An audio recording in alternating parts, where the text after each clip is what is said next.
Okay, hi everybody, and welcome to our little semi-formal Zoom group for the Nocturnal Flight Calls group.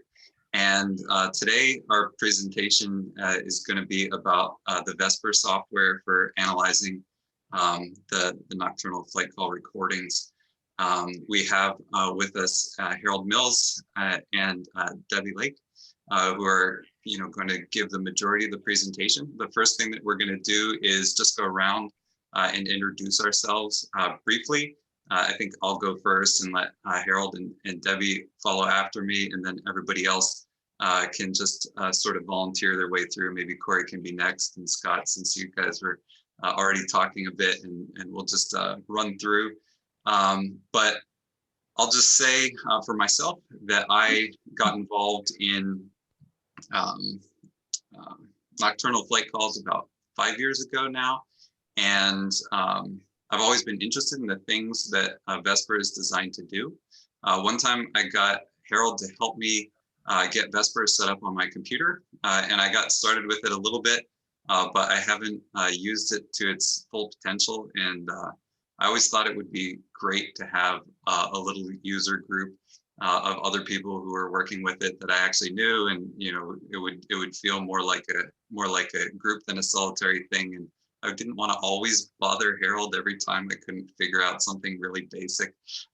So I kind of wanted this meeting to happen partly just to get to know other people who are doing this kind of stuff. So that's about where I'm at with this, and I appreciate everybody who's come. So thanks. Harold, do you want to just say hello, and you'll have the floor more later? But sure. Thank you. I guess I'd start by saying that I actually really like hearing from users and just interacting with users and hearing what they're doing with the software, and if they're having problems with it, it's really good to know what people have problems with, so that I can try to make it better with respect to that sort of thing. So I am a computer programmer. I worked at the the Cornell Lab of Ornithology starting about 27 years ago. For about 12 years. I was in the bioacoustics research program. And the very first thing I did when I went to work at the lab was I worked with Bill Evans to write the first automatic nocturnal flight call detector. And the algorithm for that is in the old Bird Detector, the seep and thrush detectors. So that seems like a long time ago, but at that time the internet wasn't a really big thing. It was sort of just, or the World Wide Web at least was just getting started, and web browsers. But Bill had this vision of he called it bird migration TV. And he wanted people to be able to tune into a station to see in real time what bird migration was like over the continental United States, or North America. And that vision has morphed a little bit, but it's still there. It hasn't been realized yet, but the basic motivation for Vesper is to head towards that sort of thing. So I would love to see someday in the not too distant future a network of hundreds or even thousands of monitoring stations all over North America, and a website where you can go and see what's happening at any time, or what's happened maybe within the last several weeks or so, and tune into a particular station if interesting things are happening there, and do all this in real time. So anyway, that's the idea. Debbie, you want to? Yeah, why don't I jump in real quick? My name is Debbie Like, and I work at a place called MPG Ranch. It's a private research and conservation property in Western Montana. It's about 17,000 acres, and the ranch employs ecologists, bird researchers, mammal researchers, whole variety of research is going on this property. And I started here in 2011, and in 2012, we decided that we wanted to start monitoring for nocturnal flight calls. So without really knowing how to do it or anything about it, we dived in, we bought some equipment, we put up 3 microphones that first year, and we had no idea how we were going to process the data. And slowly we kept building. We went from 3 to 6 over a couple of years. But it got to a point where we really wanted to expand. And I asked Bill Evans at one point if he had some ideas for how things could be advanced, and specifically on the processing of recordings. And he immediately said, you need to talk to Harold Mills. So I reached out with my supervisor, Kate Stone, to Harold, and fortunately, MPG Ranch was in a position to fund Harold to help customize and tune the Vesper software to work with the MPG Ranch workflow.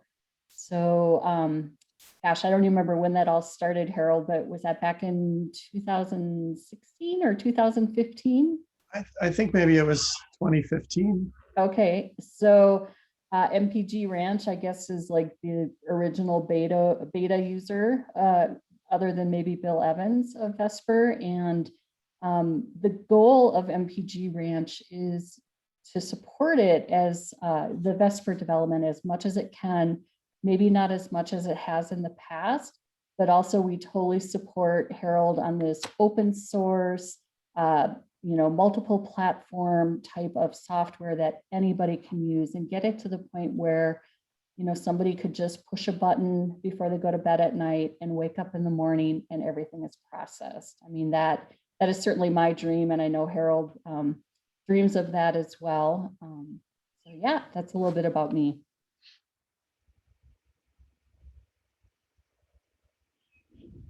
I can go ahead.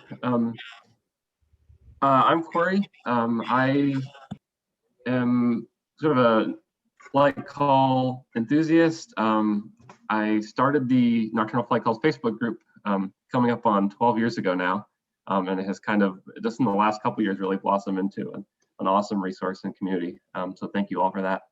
I'm now living out here in Los Angeles, and my current flight call project is, if you may have heard of a site called Bear Divide, which has a phenomenal morning flight that flies through there. And I've been working on getting started on a monitoring project for nocturnal flight calls there. So more on that in the future, hopefully.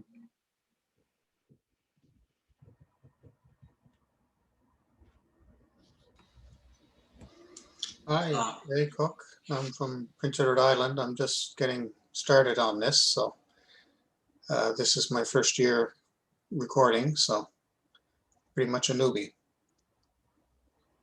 Thanks for coming, Ray. Thank you.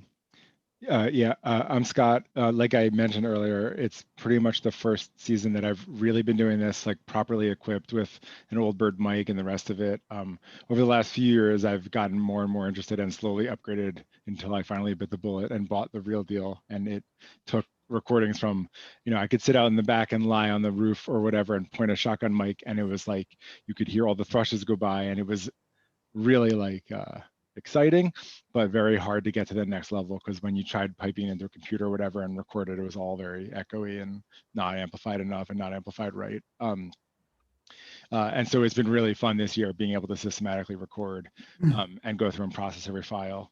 So that's been awesome. By trade, I'm actually a Django software developer, so Vesper is sort of right up my alley. I fooled with it a little bit last year or something, but I haven't re-picked it up. But when this talk came along again, I was really excited because I think it will work perfectly for me. Awesome. Hi, I'm Cheryl. I'm in Pennsylvania, outside Philadelphia. This is only the second year I've been recording the night flight calls. And I'm glad I actually started last year, because last year we had all kinds of crazy stuff flying over, and this year it just has not been good. So I think I would be really discouraged if I had started this year. But now that I can record to a computer and save this stuff overnight, the recordings are just piling up and I don't have time to go through them. And that's why I'm here. Hi everyone, I'm Nick Caccialo. I'm based in Rochester, New York, and I've been interested in flight calls for probably about 5 to 6 years now. This is my first spring actually recording calls. I attend Clarkson University in up north of the Adirondacks, and I'm starting flight call research up there. So I have 2 old birds, and I'm just learning to use them this spring. So Thanks, Nick.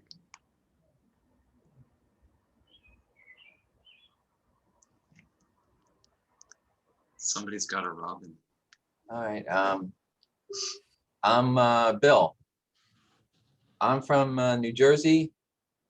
I do recording in the daytime for Zeno Canto. I put a lot of stuff on Zeno Canto. This spring, I decided to take a shot at NFCs. Like you said, it seems quiet, but there's still a lot of stuff. I get a lot of thrushes, but you know, it's interesting. We'll see where it goes. Thanks, Bill. Rob, do you want to go next? Yeah, I'm Rob Fergus. My first flight calls that I were introduced to were Swainson's thrushes out west in 1983 as a kid birder. And so growing up in Oregon, I thought only thrushes did this. And we really only had Swainson's thrushes that I knew about. But after moving out here to the east, I was very interested in the early 2000s, but never really got into recording until 2012. And been recording off and on since then. In New Jersey and also now in Pennsylvania. I'm just outside of Philly as well. And very happy to help Cory with the Facebook group. There used to be a listserv that was where most of the conversation was happening, but then when Facebook started, I thought it'd be a good idea to start a Facebook group. So I did, and then someone else said, oh, there already is one, and there was one. And so I shut mine down and joined with Cory, and it really has taken off the last few years. It's amazing how many people are jumping on every day. We're getting requests for people to be a part of it. As far as Vesper goes, very hopeful for the future of Vesper. So I'm interested in seeing how it works currently, and looking forward to the future, as I'm not the most tech savvy person. And so I'm a good potential audience for, or user, or I don't know, subscriber, whatever it's going to end up being. So just look forward to seeing what you guys have tonight, and happy to be here.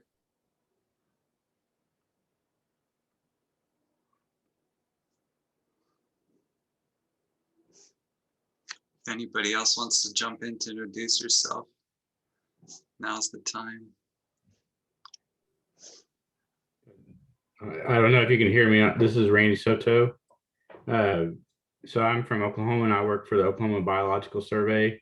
And my background is in grassland ecology and working with grassland birds. And to keep the grass going, one of my study species was grasshopper sparrows.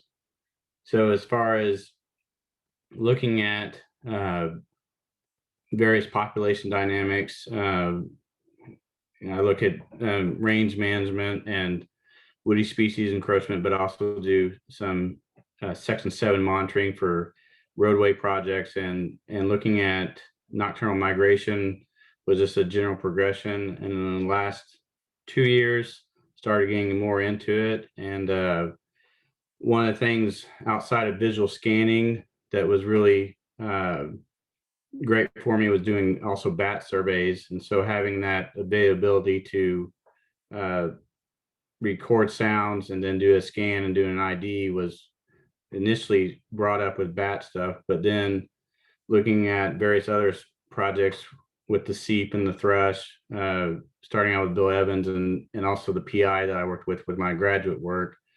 He did some nocturnal flight calls. And so I gently got into it more so, and it's been really interesting, especially seeing, since we're in the central flyway, seeing a lot of the birds fly over that don't readily get ID'd by visual confirmation. And some had not really been shown to have a trend to be migrating through here visually. But if you look at the nocturnal flight calls, you can see that they are flying over. And so in this vein, wanting to have a scanning module that would be able to do it, Vesper was really nice to have. And in the last few seasons, I've been using it. And I wanted to say, for the first time since I've, in a roundabout way, meeting Harold Mills, Harold was really great in providing correspondence through emails to help me out to get the Vesper program running. And as it progressed of me using it, he was very approachable and very helpful in setting my program up. So thank you, Harold. And this seems to be a really good talk, and I thank you guys for putting it together. So.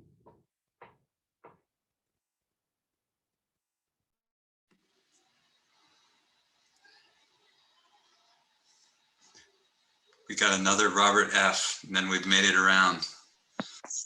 Can you hear me? Yeah. Awesome. Hi guys, I'm Bob Foppy from the Cincinnati area. I've been recording about a week. I was interested probably 20 years ago, or whenever Bill's CD came out through the ABA, bought it through their store. I don't know, I was a kid, and listened to thrush calls, things like that, and never jumped into it.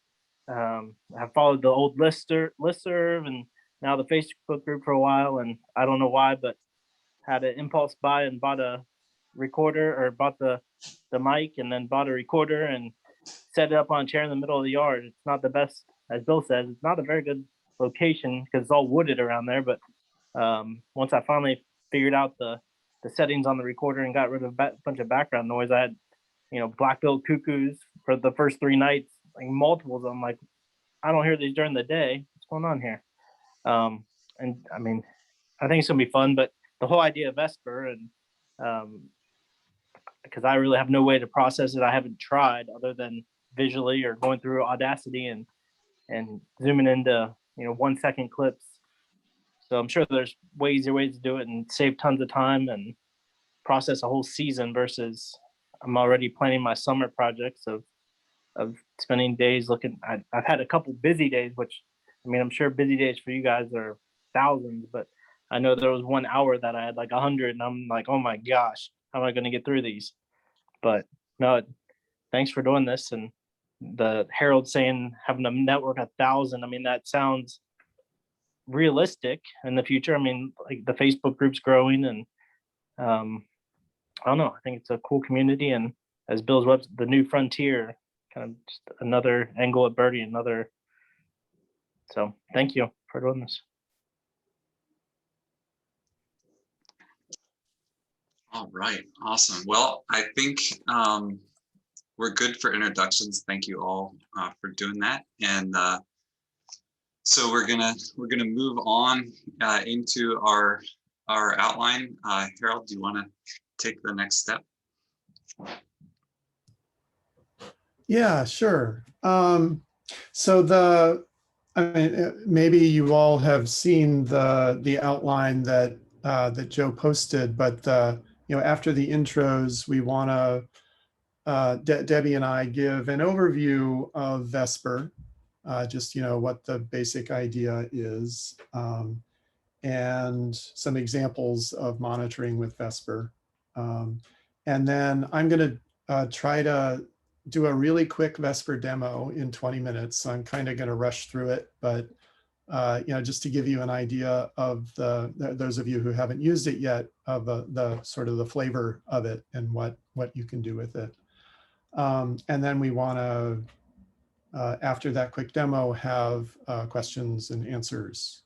And hopefully give people plenty of time to ask their questions about it. So for a Vesper overview, well, it's, it's most generally, it's intended to be software for acoustic monitoring, period. And I have in mind bioacoustic monitoring. So not necessarily just nocturnal flight calls, but, Randy mentioned bats, and, Debbie has worked with bats too, and I can imagine it, maybe being useful for that. And any other kind of monitoring where you make long continuous recordings that you want to look at and run detectors on and find lots of, goodies of whatever kind in the recordings. So the software allows you to run automatic detectors on recordings that you make and inspect the resulting clips that are created from the recordings. A clip is a short segment of a recording that has something that the detector thinks might be interesting, like a nocturnal flight call. And then you can classify the clips either automatically or manually.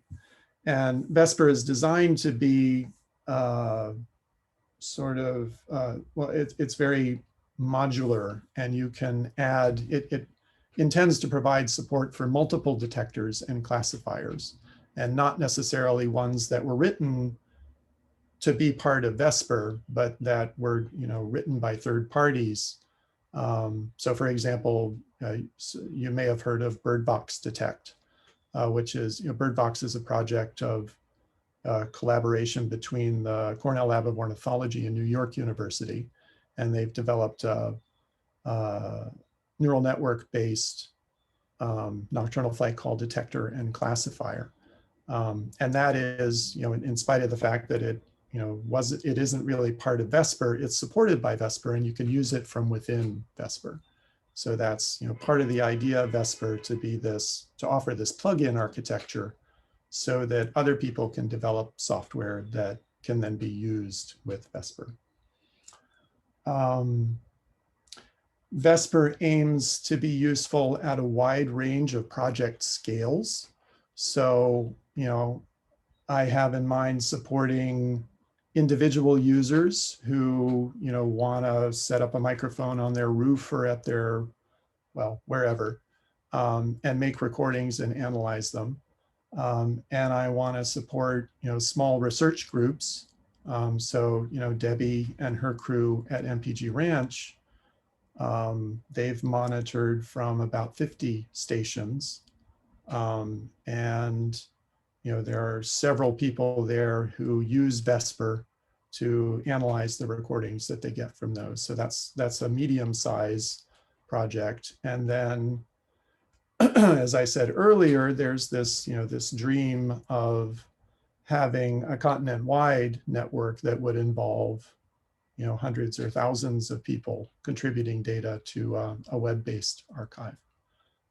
So I hope to write, I hope that Vesper will be useful for that range of scales of projects. Okay, so I guess you're all familiar with the idea of a single station monitoring network at your house or whatever. But Debbie, as I said, has operated a larger network. So she's going to talk a little bit about that experience. So I'll hand it to you, Debbie. Great, thanks, Harold. Yeah, so it sounds like most people here are probably just handling one or two microphones. Is it Ray or Randy Soto? It sounds like maybe you have more than a few microphones. Yeah, it's Randy Soto. Randy, okay. Yeah, so here in Central Oklahoma, I actually have, I'm utilizing 4 microphones set up, and just kind of looking at various aspects of different environments. across a certain minimal scale within the city and stuff. So, but not 50. So just 4 is all I can handle right now. So Yeah, 50 has proved to be challenging in many respects, but I have to honestly say without Vesper, we would not have been able to process any of the data. So we were able to keep up with processing at that large a number. The processing got bogged down with species classification. So the detectors did a really good job of pulling out the nocturnal flight calls from within the recordings. And of course, it's not perfect, so we still had to do a manual review where we would visually verify what was a call and what was a noise. So just know that, Vesper has the capabilities to handle something, like 50 microphones. And so I think it's fair to say that, hundreds or even thousands is certainly realistic.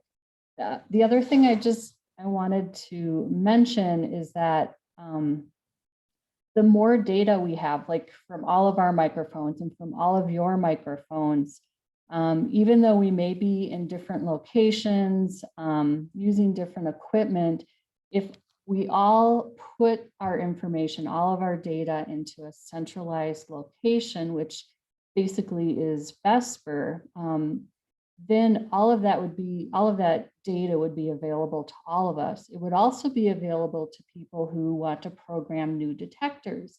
So for instance, our MPG ranch detectors work great on our recordings because Harold developed them that way. All of the training samples came from our data, and it works well based on the recorder we're using, the microphone we have, the ambient noise, the background noise, the environmental factors, the species.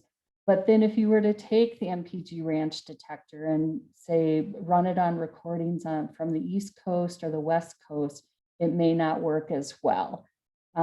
So I get really excited at the thought that if everybody who had recordings, if we could all put them together into one location so that a programmer like Harold or somebody else could access all of our data, what's the possibility of us getting one detector that anybody could use, across the continent? And maybe that's not possible. I don't know, Harold, jump in here if I'm totally off base, but I realize it would require millions and millions of training samples. But I mean, how great would that be, that we could have detectors and species classifiers that you could use on any recording? So that's, I'm getting a little off track here with what we've been doing, but I think I just want everybody to be aware that the more microphones we have, the more data we have to make Vesper more robust, or to make detectors more robust. And I'm happy to talk to folks one-on-one, outside of this group if you want to expand. If you're working as a wildlife biologist or some sort of researcher, if you want to create some sort of transect across an area, or sample more than 1 or 2 microphones, I'm happy to share in depth, some of the things that we've run into and how to make a larger project work. So I guess with that said, if there's any questions, fire away, or maybe Harold, if there's no questions, I'll hand it back to you.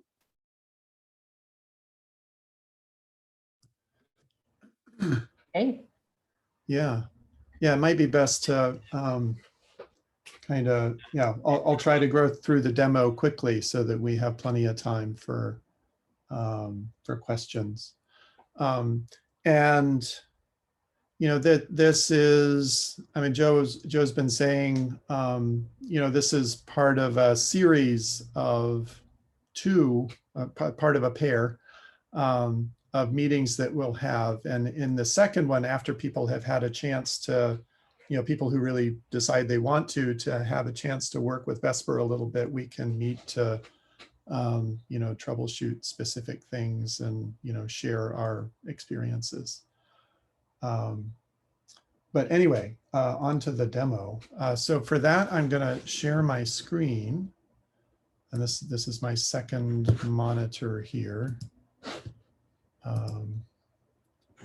So can everybody see my browser, my email? Okay, great. All right. Well, so what I'm going to do here is more or less follow the steps that are part of a Vesper tutorial that's part of the Vesper documentation, which is at vesper.readthedocs.io. And let's see. Well, there we go.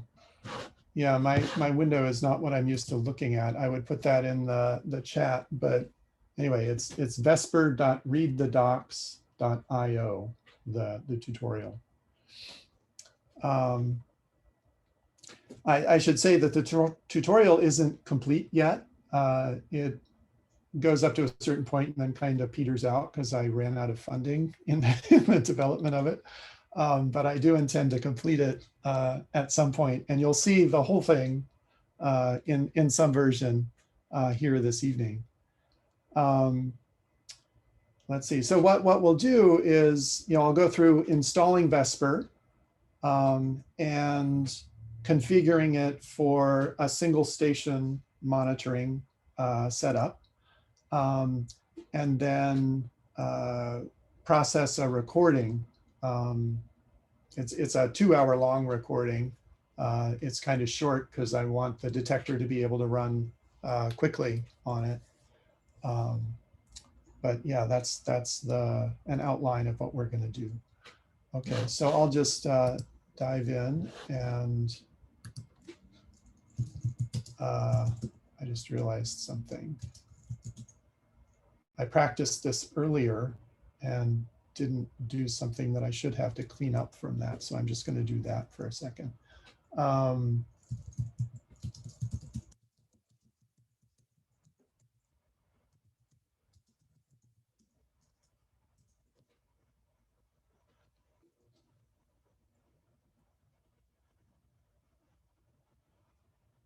Okay, so now I'm back to zero here. So I'm going to install Vesper. Vesper runs, it's a Python application, and it runs in something called a Python environment. Python is a programming language.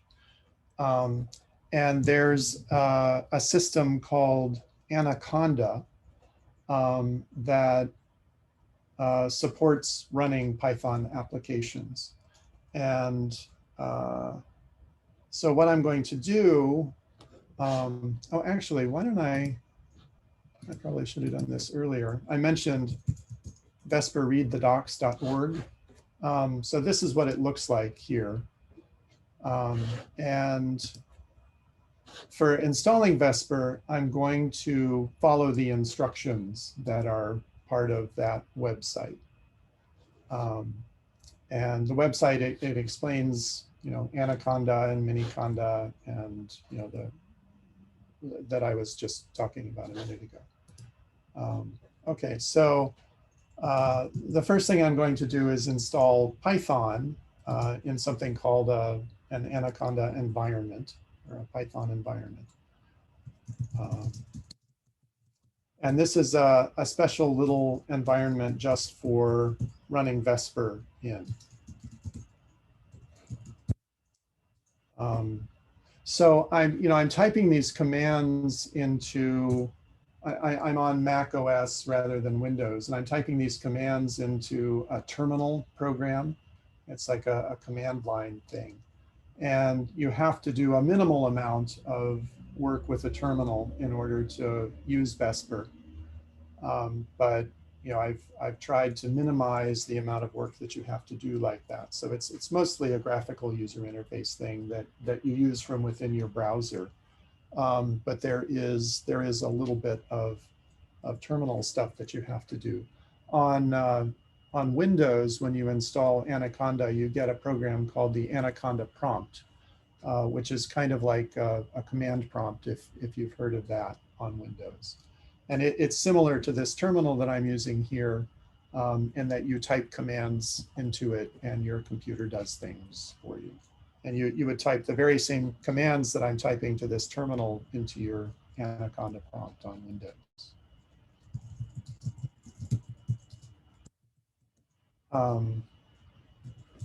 So in the previous command, I created this environment for Python, and now I'm doing something called activating it. So that's the conda activate, and then the name of the environment. And then I'm going to install Vesper in the environment.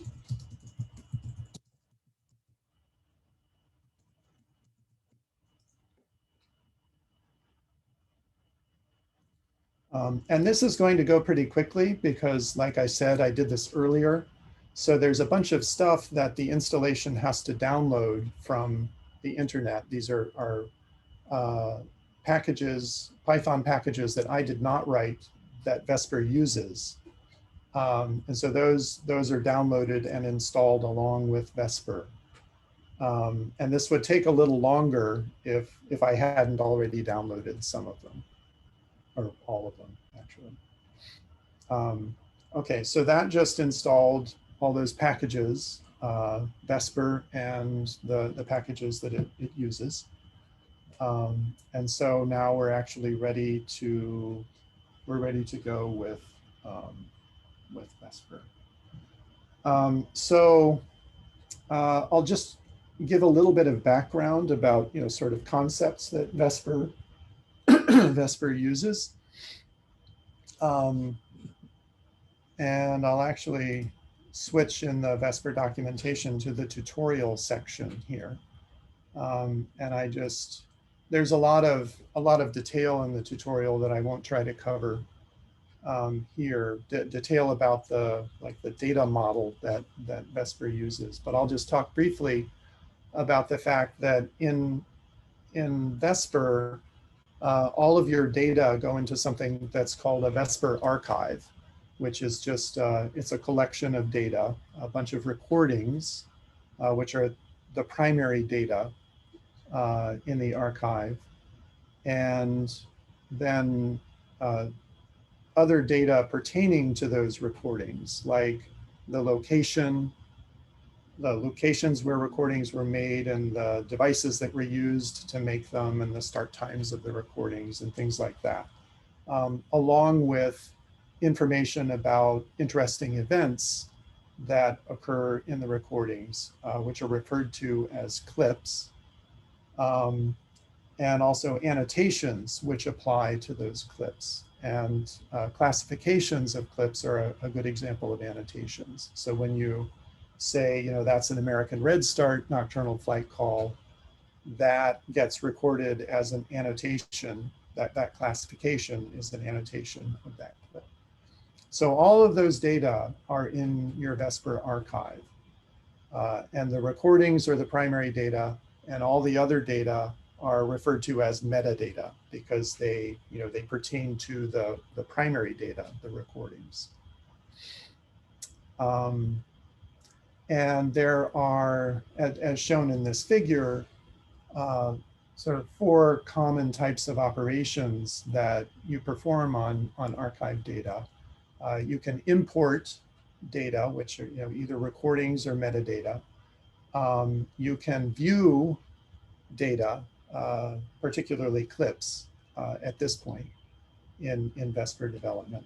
I should mention Vesper is very actively under development, so it is by no means complete at this point. And there's a lot of functionality that I hope to be able to add to Vesper in the future. And you might miss some of that when you use Vesper, but hopefully I'll get to add it at some point. And an example of that is that at the present time, you can only look at clips, spectrograms of clips. You can't, so even though you put a long continuous recording into Vesper, you can't yet browse that recording like you can in a program like Audacity or Raven. Okay, so you can view clips, and we'll see that in a little bit. You can process data, like say running detectors or classifiers. And you can also export data. And hopefully we'll have time to see examples of exporting both clip audio files and clip metadata in a little bit. Yeah, so now what I'm, as part of the tutorial, it tells you to download an archive template that you can build your own Vesper archive from. And I have already downloaded that, and I'm going to go ahead and put it, just sort of move it from my folder that I put it in onto my desktop. And actually, I'm going to put that back. So anyway, I unzipped it to create this folder that has the beginnings of an archive in it, most of what you need for an archive. And I'm just going to rename it. You can call it whatever you want, but I'm going to call this demo archive. So there it is. I guess the main thing that's in here, in a sense, is this archive database. So as a part of every archive, there is a relational database that contains the vast majority of metadata in an archive. So it's got information about all the clips and all the classifications, for example, in the archive. And yeah, Debbie told me about her conception of an archive is like a filing cabinet. She said, and all of your data go into this filing cabinet, and that's the archive. So if that's helpful, yeah, that's good. And this this relational database is a big part of that, what's in that filing cabinet. All right, so there's the beginnings of our archive. That's kind of generic, so we're going to have to make it more specific to our particular situation. And so I'm going to go back to the terminal now, briefly, so that I can go to that archive directory. And here I am. So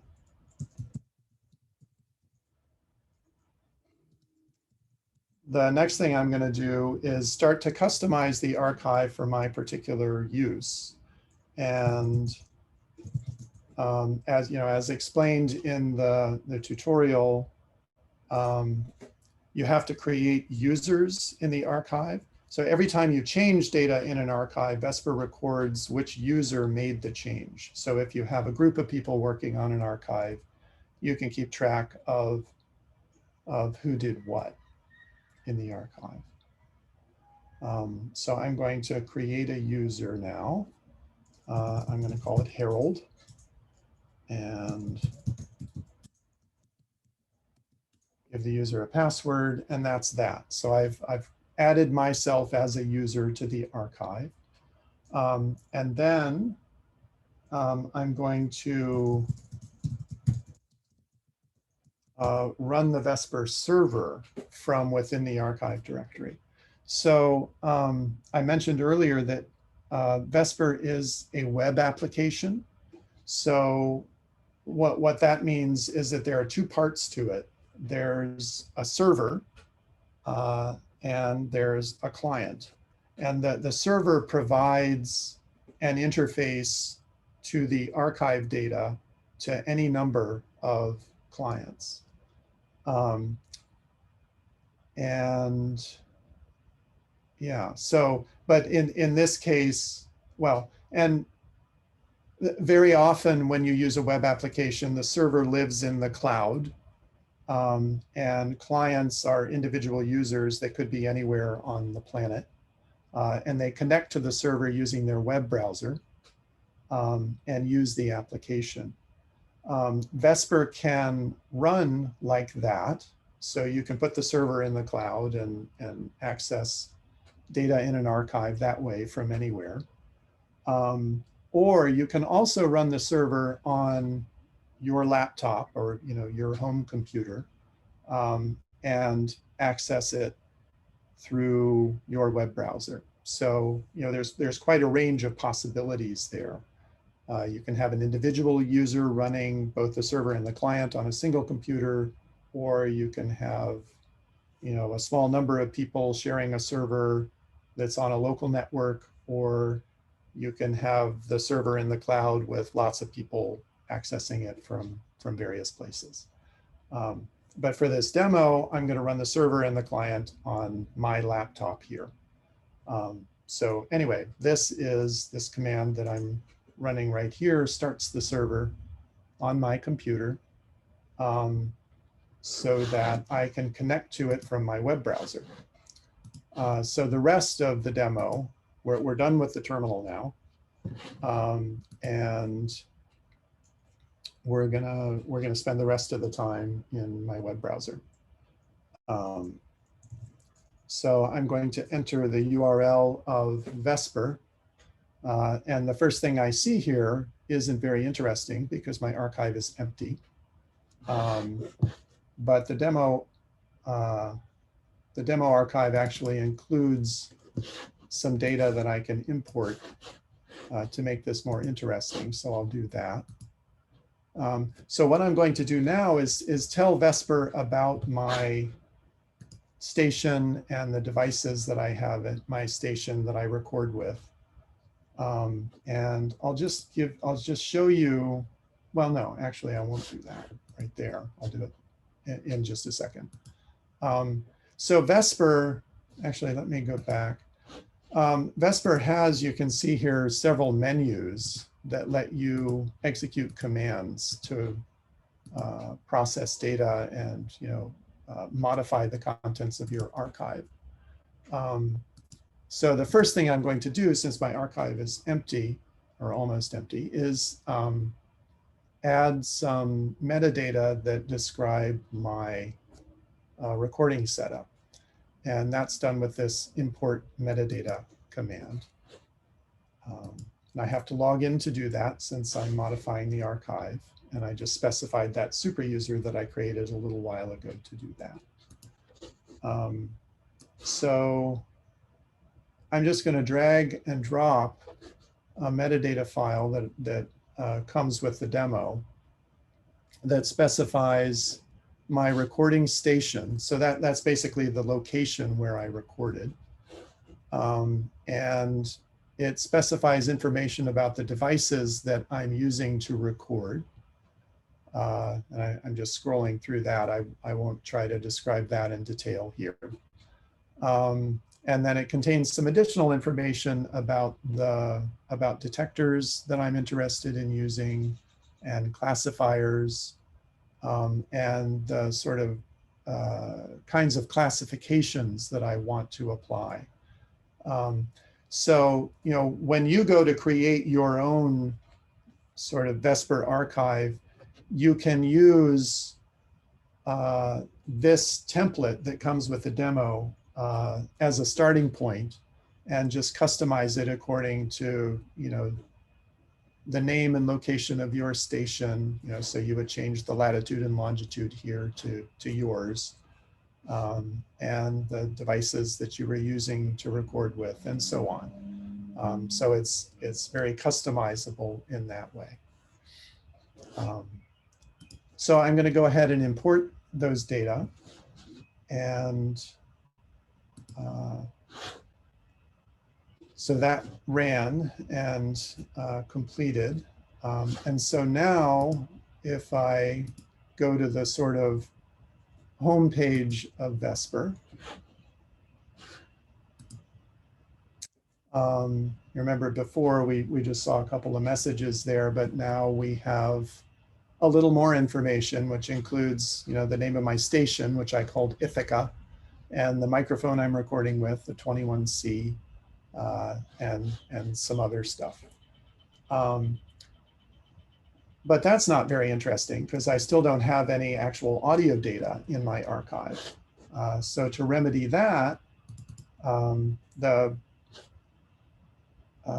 demo or the tutorial archive comes with a sample recording. And I'm going to go ahead and I'm just going to copy that and paste it into the archives recordings directory. In real life, you don't have to copy and paste all of your recordings. That would be very wasteful of space. So there are ways of telling Vesper where your recordings are and so that you don't have to take this step.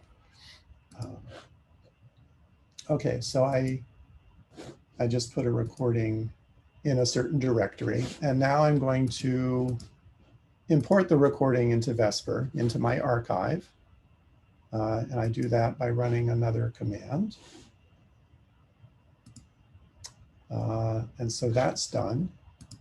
And now if I go to this sort of homepage again, you can see that there's a little calendar there for the month of October 2020. And it's for that particular month because that recording that I just imported was made on October 2nd, 2020. And so you can see the calendar shows that there is a recording in the archive now for that date. The circle that's there was gray because there isn't actually any data, that there aren't actually any calls, any clips for that recording. Yeah, so what we're going to do next is, to make things a little more interesting, is run a recorder, or run a detector rather, on the recording. And that's done with this command. And there are several different detectors that are available in Vesper. Many of you are probably familiar with the old Bird detectors. Those are sort of older detectors that they're non-learning detectors. They just look for energy in a particular frequency band. And there are versions of those for both SEEP and thrush calls, high frequency and low frequency nocturnal flight calls. And then there are several different kinds of neural network detectors in Vesper. There's Birdbox Detect, which, like I said earlier, was developed at the Cornell Lab of Ornithology and New York University. And then there are detectors that Debbie mentioned that I developed for MPG Ranch. So the Birdbox Detect and the MPG Ranch detectors are both more modern detectors that use neural networks. So they're learning detectors. And the Birdbox Detect was developed for using data from around the Ithaca area. So nocturnal flight calls from around here. I'm in Ithaca. And the MPG Ranch detector was developed using nocturnal flight calls recorded, not too far from Missoula, Montana, where MPG Ranch is, or they're near there. So roughly speaking, Birdbox Detect is an Eastern nocturnal flight call detector, and the MPG Ranch detectors are more Western. Although, both of them took data from a very limited geographic area, really. So if you use Birdbox Detect in, I don't know, Florida, you may get pretty different results than if you use it in Ithaca or some other place. So anyway, I'm going to run the old Bird SEEP detector, only that detector, on this recording that I imported.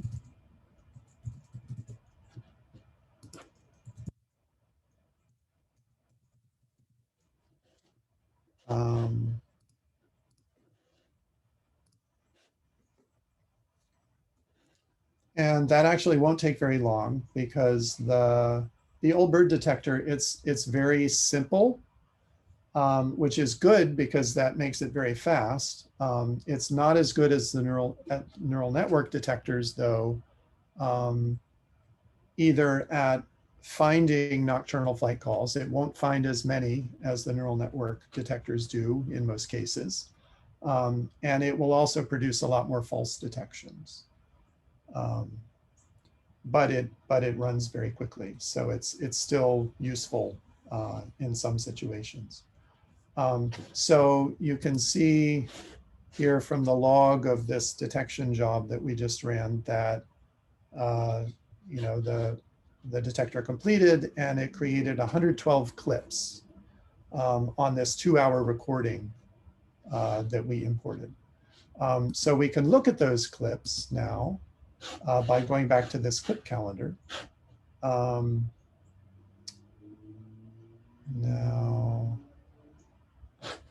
oh, right. So this still shows the gray circle. And the reason for that is that we're looking at clips that have been, or we're looking at a calendar for clips that have been labeled calls, but the clips that were detected have not been labeled as anything yet. So to see those in the calendar, we can change, this is called a clip filter. So we're going to change the filter so that we're looking at unclassified clips in the calendar. And then you can see this, you know, this orange circle that indicates that there are unclassified clips from this recording. So I'm going to go ahead and click on that circle and we'll see something called a clip album that displays spectrograms of the clips that were detected. And at the top of this display, there's this is called a rug plot that shows, it has a small vertical line, either orange or magenta or green, depending on stuff I won't go into. But it basically shows you when there were detections over the course of the recording. And this is just, oh, I guess it's actually just a 1 hour long recording because you can see all of the detections were between 2 a.m. and 3 a.m. here. So these are the clips, and you can page through the clip album. You know, this one has 8 pages in it. So I just, you know, paged through all of those pages. And you can see that, you know, some of the clips are nocturnal flight calls and others are not. So another thing you can do with Vesper is run an automatic classifier.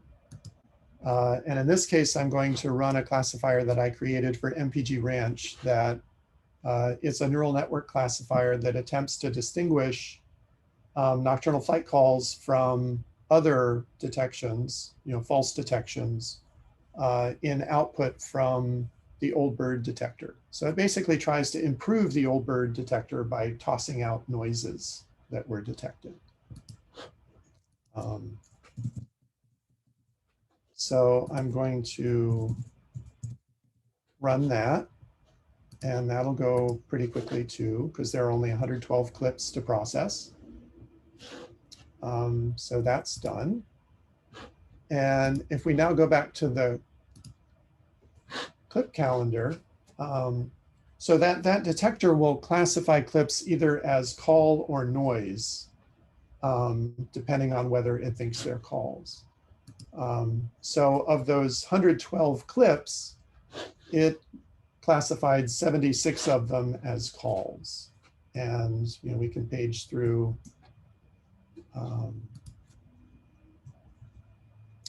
this album, and you can see that now more of the clips are calls than were before.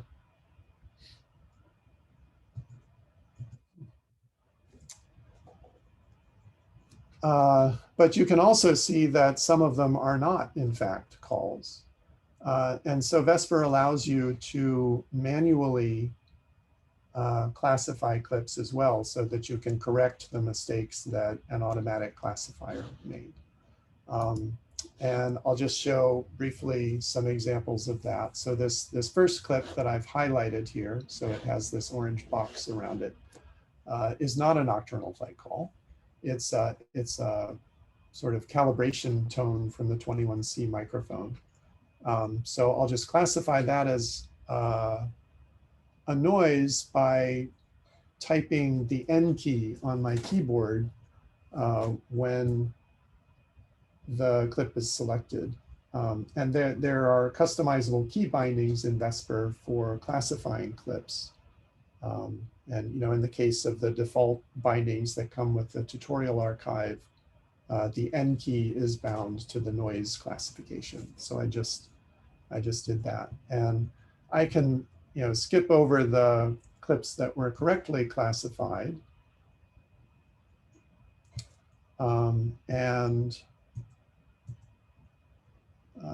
Say if I wanted to classify these as noises, I could do that. So you can manually go through your clips and classify them. Harold, would you say that again? You highlight and then you do what? You highlight and then you type, you press keys on your keyboard. So if you want to classify something as, well, say I wanted to classify this as a call again. So I would select it and then hit the C key on my keyboard, and that classifies it as a call. You can see that the label at the bottom of it changed from noise to call. Okay. I don't know how well you can see things, but. So it's N for noise, basically. N for noise. Yeah, N for noise and C for call. Those are just the default bindings, though, and you can customize those as you want.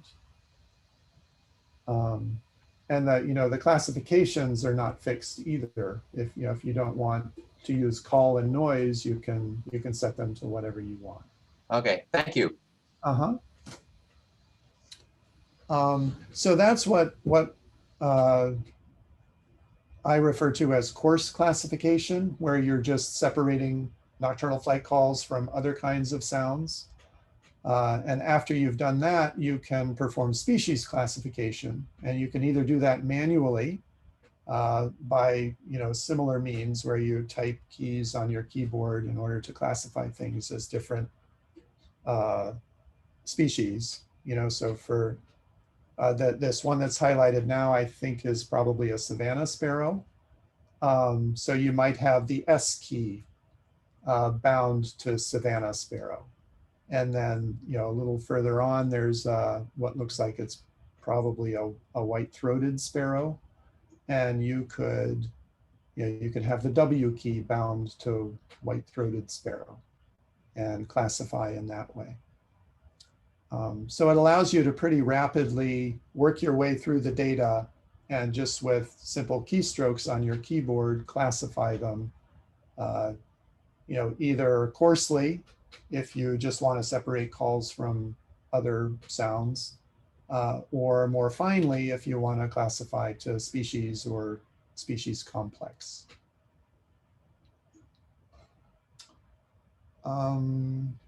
Now, at this point, the only automatic species classification comes with Bird Detect.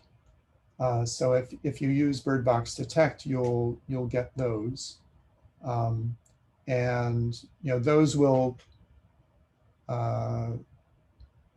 include some mistakes, and you can use this manual process then to correct the mistakes.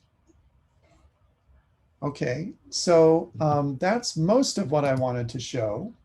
I also, other things you can do though are you can export clip metadata to a CSV file. So you can create a CSV file that has a row in it for each, say call clip for a particular night or, you know, a group of nights.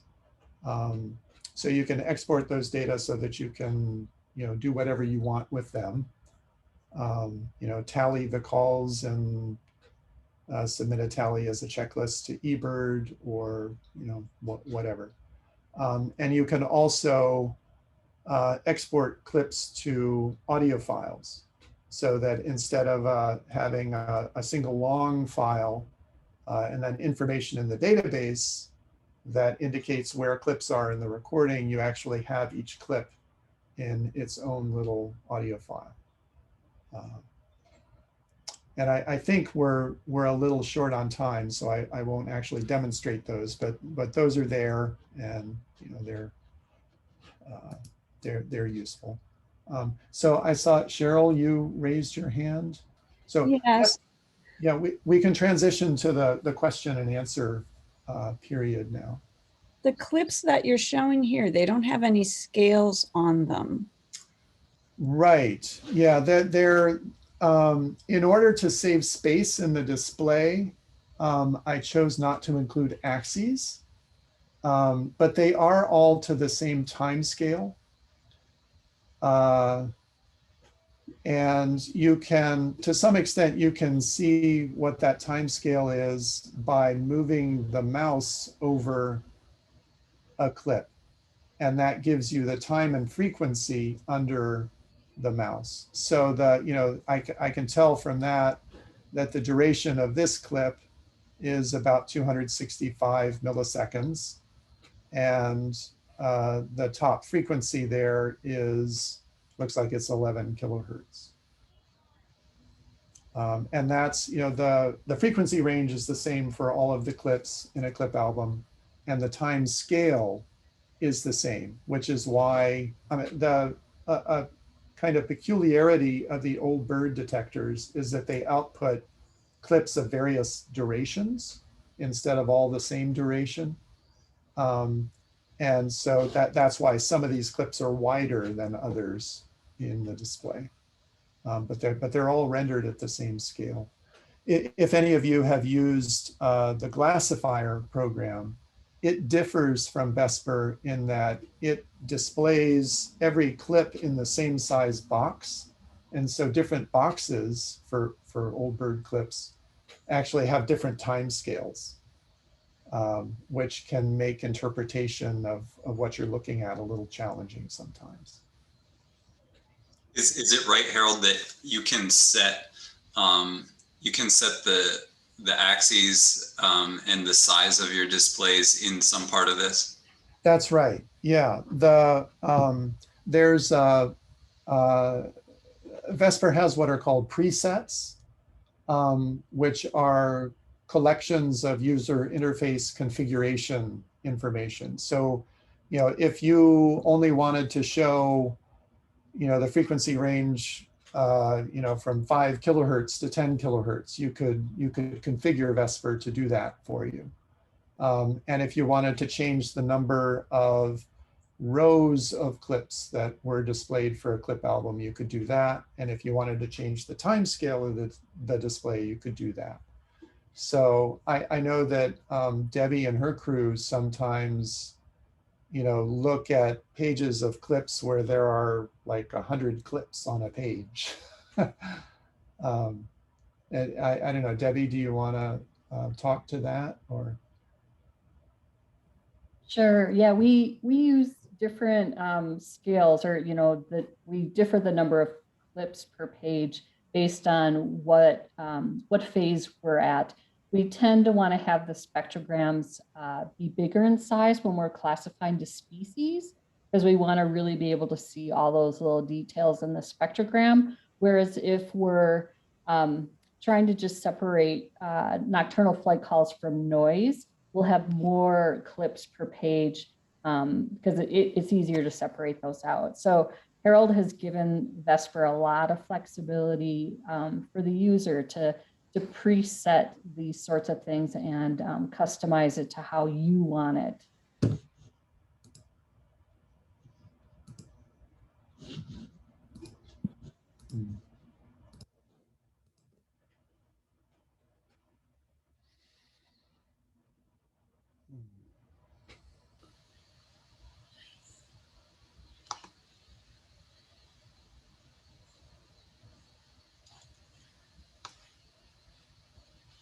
Since a good number of the people here are pretty beginner, I think it might be worth it to explain briefly, if someone wanted to dive in on this, where we begin. And so, like, in the installation instructions, it begins with installing Anaconda. And, you know, that's something that there's a lot of tutorials online. Like if you just get on Google and say how to install Anaconda on Windows or how to install Anaconda on Mac, like there's a lot of people who walk through, you know, how to go to their web page, download the program and install it. Once you install Anaconda, for people who haven't had a lot of experience with command line, like it can be daunting. Like you installed it and then, okay, now what? Like, you know, it pops up a thing and you're just like, I don't even know. Like usually when you have a program, you open it and it does like choices for you. And then it's just a black page waiting for you to type into it. So could you talk a little bit about the very beginning? Yeah. So once you install Miniconda or Anaconda, and those are sort of two different versions of the same product, and they differ in you know, basically the number of sort of bells and whistles that they have, or the number of the amount of functionality in them. But once you've installed one of those, you do have to use the command line a little bit, like you saw in the demo. And to do that, you open the command line as a program. You know, on Windows, it's called the Anaconda prompt. It's something that comes with Anaconda, and it's a program that you run from your start menu, like anything else. And it looks kind of like this terminal on Mac OS, you know, the operating system that I'm using here. And the way you use the terminal is you type a command on the keyboard. There's sort of a little language that the terminal understands. And you type a series of commands in order to accomplish something in the terminal. And what you do to install Vesper using your Anaconda prompt or your terminal is you type these commands that are on this page here and that I typed earlier in order to install Vesper on your computer. Harold, yeah. could I just interrupt for a moment? Sure. For those of you who are finding that process maybe a little daunting, what I do, all of those commands that Harold has on the tutorial that are in that gray box, I just highlight them and copy them because I'm a horrible typist. And then I paste them into that line in the Anaconda prompt, in my case, because I'm using the PC. And once I paste that in there, I know for sure I don't have any mistakes or extra spaces, because that was really hanging me up. So just copy and paste those commands and hit the return key and it should run for you. Mm-hmm. Yeah, that's a really good point. One of the things that makes the terminal or an Anaconda prompt a little difficult to use is that it's very unforgiving about syntax errors. Everything has to be typed exactly right, or it doesn't know what you're talking about. And yeah, so that's a good point. Copying and pasting is definitely your friend when it comes to the command line. And there are ways of also copying and pasting paths of folders in your file system that can save you from a lot of typographic errors and make it easier to use the command line. Another question that I think would be worth discussing is a lot of us have accumulated quite a few long audio files, and we all have different structures of how we name our files, and how we keep them saved and organized in folders. Could you go over briefly how Vesper likes the files to be named so that it can read the right information out of the file name? Yeah, that's right. When you import a recording into Vesper, Vesper needs to extract, it needs certain information about the recording in order to import it. So it needs to, it needs to know what station the recording was from, because you can have multiple stations in an archive. And it needs to know what time the recording started. And it also needs to know what equipment was used, what devices were used for the recording. And it gets all that information, it gets that information partly from these metadata that you import when you create your archive. But it also, it uses information that's stored in the name of your recording, the file name of the recording, and then also data from inside the recording file itself. But I can show you for this demo archive.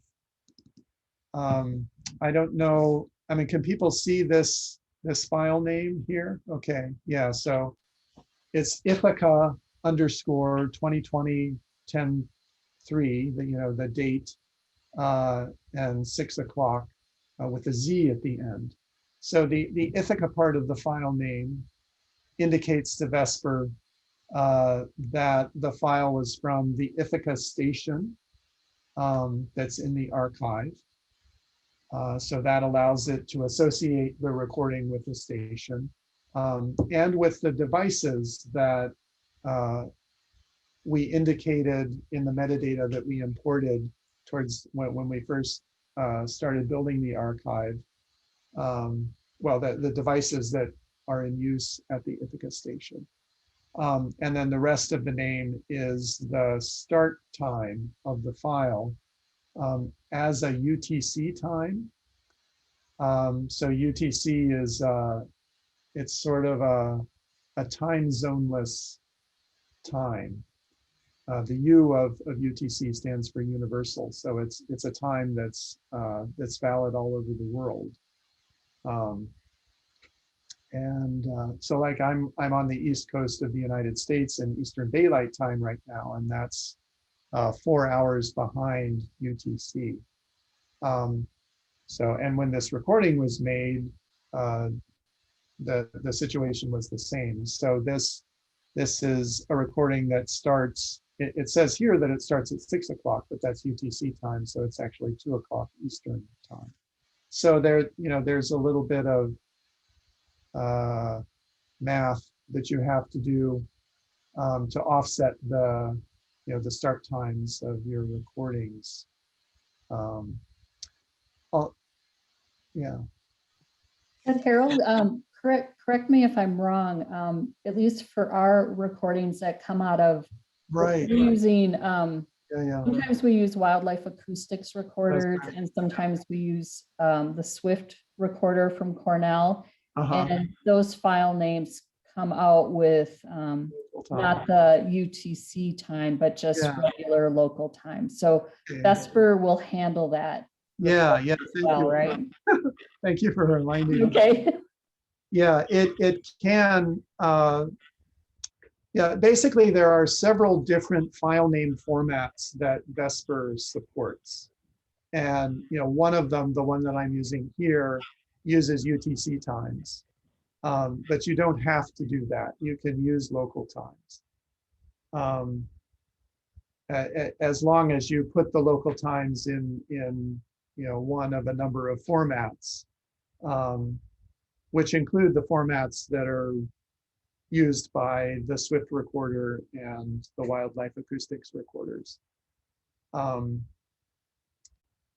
I would say the disadvantage of using local times is that there can be in certain cases ambiguities in local times that can be problematic. In practice, it doesn't happen very often that you need to specify a time that turns out to be ambiguous.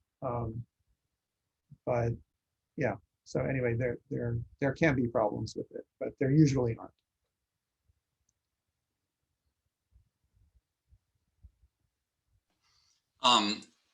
One of the things that I was thinking about in terms of next steps was for people who were really rank beginners that, you know, might want help with installing Anaconda and running, you know, copying and pasting these commands and getting the very beginning part set up.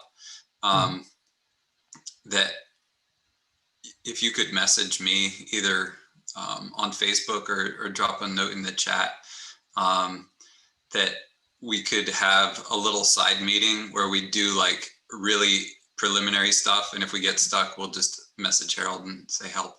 But, you know, if we can try that on, you know, a couple different computers, PC and Mac people, you know, and we can all be doing it together. I can run one on my machine and get everybody else, and we just work through it at the same time, that we can sort of schedule that, you know, for just a small group of a couple of us who want to give it a try. And then, you know, Harold walked me through how to put in your information about the station in the metadata files and stuff. And so we could try to do that together, describe our stations, you know, put down, you know, our latitudes and our longitudes and our altitudes, all the kind of stuff that Vesper uses so that they know exactly for your location what time is astronomical twilight and astronomical sunset and all this kind of stuff, so that we can, you know, have those things started. One of the things that I have a little bit of experience with is taking a big batch of like, you know, 100 files all saved to the hour and converting them to the compatible formats. I know how to do that a little bit on PC, but if anybody wants help doing that in building your archive, even before it all, you know, starts to become analyzable, we can start on that together. I'm sure that we'll run into challenges that I won't be able to help you with, but, you know, as we're looking forward to the next meeting, where, you know, some of us are hoping to transition from, you know, interested in Vesper to beginner users that have actual questions. You know, we can work in the intermediate time on coming up with some questions and getting stuck somewhere, but at least getting started. So anybody who's a beginner and is interested, you can either direct message me in the chat, Facebook, or of course the whole group chat is fine. Does anybody else have more questions? Yes, I do. Harold, how you mentioned that BirdVox is a plugin. How do I upload a plugin? So the installation instructions on the Vesper Read the Docs IO website actually include a section about installing BirdVox Detect. And so that's, you know, that's on my screen here now, and it's just below the installing Vesper instructions.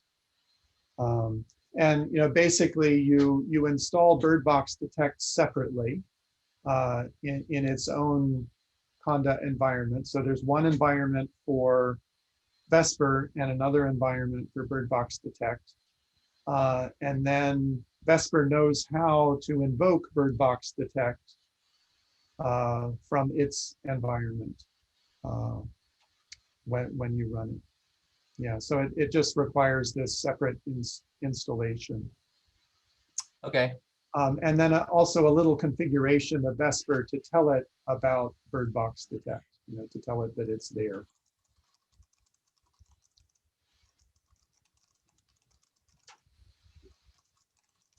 Okay, thanks. Mm-hmm. I'd like to just leave a parting comment. for those of you who are maybe finding this, you know, overwhelming or not feeling really comfortable with the process, once you get everything installed, the Vesper software downloaded and installed, as well as Anaconda or Miniconda, when I want to fire up Vesper and start using it, I basically copy and paste 3 commands and Vesper is running. So I know it looks from the instructions, you know, complicated, but once you have the software installed, it's pretty easy to get Vesper fired up and using it. So I just wanted to throw that out there as some words of encouragement, and to, you know, don't be discouraged. I am not a computer programmer. I cannot write a script to save my life. And I feel like I've gotten pretty proficient with Vesper.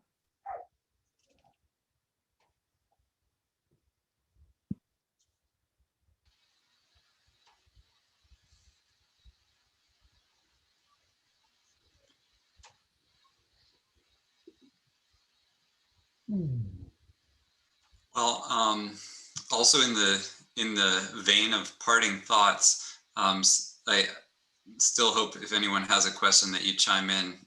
But you know, I think in the coming year, I think it's I'd say feasible to get a group of a few home Vesper users who might want to form a network that pool our data together. And you know, we would treat our 3 houses as like 3 of Debbie's stations, and that we use the internet to connect our stuff and start working together. You know, I hope that you know, this isn't something that'll happen over the next couple weeks for our next meeting, but you know, maybe for next year, hopefully we can find a few people who want to be part of that and can start to be coached along, and you know, that there would be an initiation process for anybody else who wanted to join us, and it can start to grow just like the Facebook group has. So you know, just thinking longer range, I hope that people want to have ways of, you know, working together in analysis. Like I would love to have my workflow be more collaborative. I would find that motivating. You know, I'm more motivated. You know, I'm a person with diverse interests, and I have no trouble finding a million projects that I want to do, but I end up doing the ones where there's people with me. And so, you know, I think that having other people who become the home Vesper user group would certainly increase the chances of you know, having a sustainable workflow, and you know, delivering on some of the interesting research goals about, you know, what are factors in the landscape that influence call rates and weather factors, and you know, just you know, I can think of you know, I've done stations at different places along the Susquehanna River, and there's clearly birds that follow the river. It's a beautiful north-south river system in an area with no other north-south water, and you know, it would just be so cool to be able to look at, you know, here come the scoters at this station, and then the next station, and then the next station. Like that would be so thrilling, you know, to be able to see the landscape effects. So, you know, I hope that we can start small, and with the number of internet connected microphone products that are starting to be marketed to birders just this year, I think the notion of 1,000 stations is not at all far away.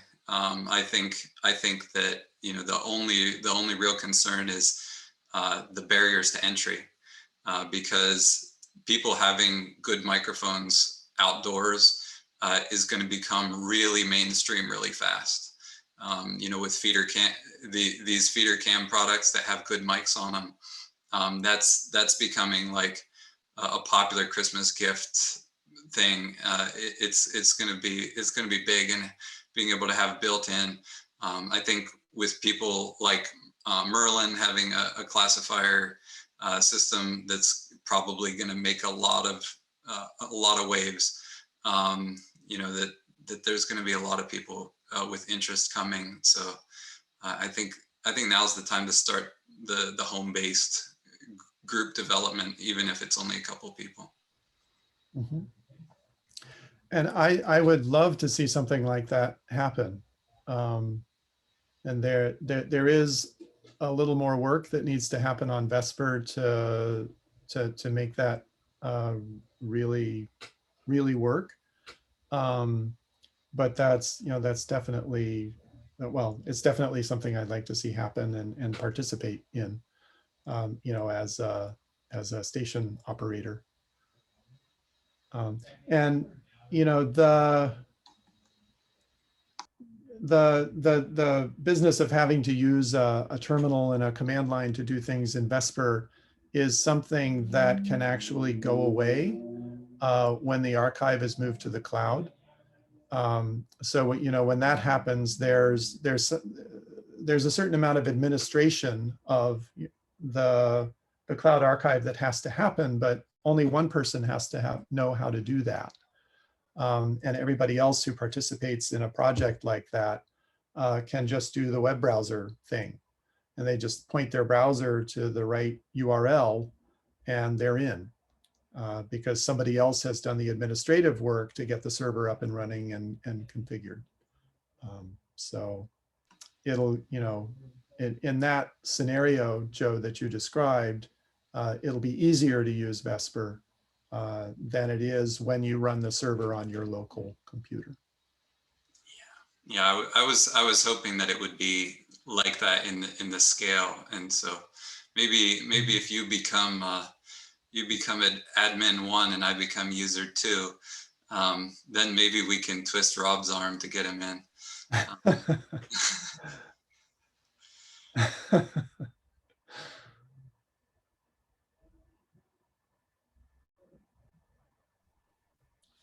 Yeah, it's amazing, the vision for the future. I'm still enamored by the future, and maybe a little put off by the present still. But I'm with you.